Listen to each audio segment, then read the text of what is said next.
अगर आपको यह वीडियो पसंद आए तो कृपया लाइक बटन पर क्लिक करें।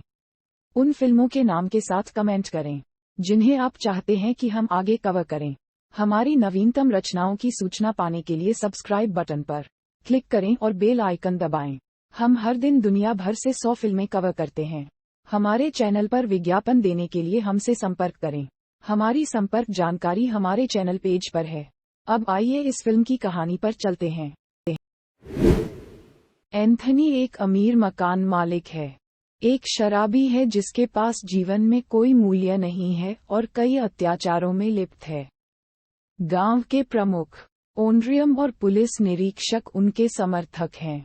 इरुधायसामी एक ईमानदार और जल्द ही रिटायर सीनियर पुलिस कांस्टेबल एक ऐसे व्यक्ति को गिरफ्तार करता है जिसने एक महिला का बलात्कार करने का प्रयास किया था, लेकिन एंथनी के दबदबा के कारण आरोपी को छोड़ दिया गया है। इरुधायसामी शाप देते हैं कि एक दिन एंथनी अपने पापों के लिए पश्चाताप करेगा। रघुपति और भागीरथी एक ब्राह्मण दंपति गांव में चले जाते हैं और एंथनी के बगल में घर में बस जाते हैं। भागीरथी और एक रात के बाद एंथनी वासना जब रघुपति घर नहीं है। एक शराबी एंथनी ने भागीरथी का बलात्कार किया। जब रघुपति ने एंथनी को अपने घर से दूर जाने और भागीरथी को रोते हुए नोटिस किया तो वह उसे खारिज कर देता है। जब वह मना कर देती है तो वह उसे सूचित किए बिना बंद करने के बाद घर छोड़ देती है और वापस नहीं आती है। बंद घर के बाहर छोड़ दिया। भागीरथी उसे खोजता है लेकिन विफल रहता है। जब कोई भी गांव में उसका समर्थन नहीं करता है और वह असहाय और अकेली है तो इरुधायसामी उसे एंथनी के घर में जाने की सलाह देता है क्योंकि वह उसकी सभी परेशानियों का मूल कारण है। भागीरथी एंथनी के घर जाता है और घोषणा करता है कि उसे उसके लिए जिम्मेदारी लेनी चाहिए क्योंकि वह उसकी कठिनाई का कारण है और अपने घर में एक कमरे में खुद को सीमित करता है। उसे चेतावनी देता है कि उसे मदर मैरी के नाम पर किसी भी कीमत पर प्रवेश नहीं करना चाहिए।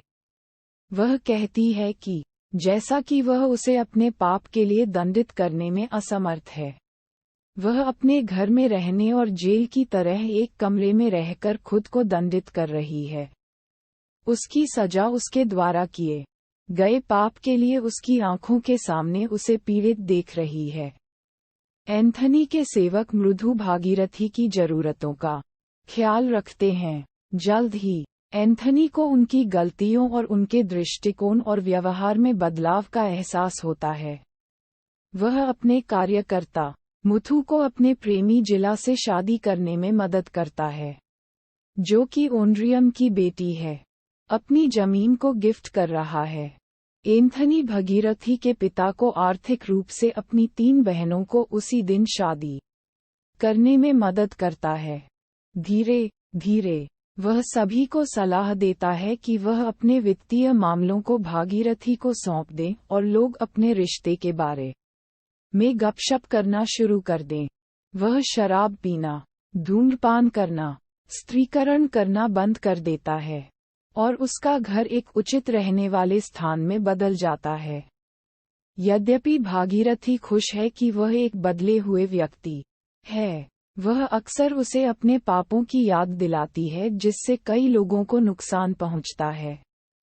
एक दिन एंथनी एक लकवाग्रस्त हमले से पीड़ित है और बिस्तर पर है।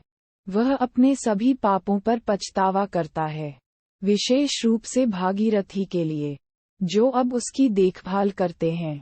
यहाँ तक कि वह अपने सेवक की अनुपस्थिति में भी उसे नस करती है। एंथनी ने मृदु से अनुरोध किया कि वे रघुपति का पता लगाएं और उसे लाएं। रघुपति को पाया जाता है और अगले दिन आने के लिए सहमत होता है। उसी रात एंथनी कमजोर हो जाती है। वह भागीरथी से अनुरोध करता है कि वह उस गीत को गाए जिसे उसने खुशी से शादी करने पर गाया था और जिसने उसे छेड़छाड़ करने के लिए उसे लुभाया। उसके गाने को सुनकर एंथनी मर जाता है। जब एंथनी का ताबूत निकलता है तो भागीरथी को पता चलता है कि उसने कैसे उसकी देखभाल की और रोता है कि उसके पास अब उसकी देखभाल करने वाला कोई नहीं है। रघुपति ताबूत के जाने के बाद आती है और एक स्वार्थी स्वर में भागीरथी से अगले दिन उसके साथ जुड़ने के लिए कहता है। वह मना करती है और उसे बताती है कि एक जोड़े को अच्छे और बुरे समय में एक साथ होना चाहिए। जब उसे उसकी सबसे ज्यादा जरूरत थी तो उसने उसे छोड़ दिया। हालांकि एंथनी ने उसे अपनी क्षणिक खुशी के लिए छेड़छाड़ की, लेकिन उसने अपनी गलती पर पछतावा किया और उसका बहुत ख्याल रखा। उसके साथ उसके अंत तक सम्मान के साथ व्यवहार किया। इसलिए वह एक स्व-केंद्रित पति की पत्नी के बजाय एंथनी की विधवा होने पर गर्व महसूस करेगी, जिसने अपने जीवन साथी की देखभाल नहीं की। वह अपनी शादी का प्रतीक अपनी ताली को हटा देती है और एंथनी के घर में रहना जारी रखती है।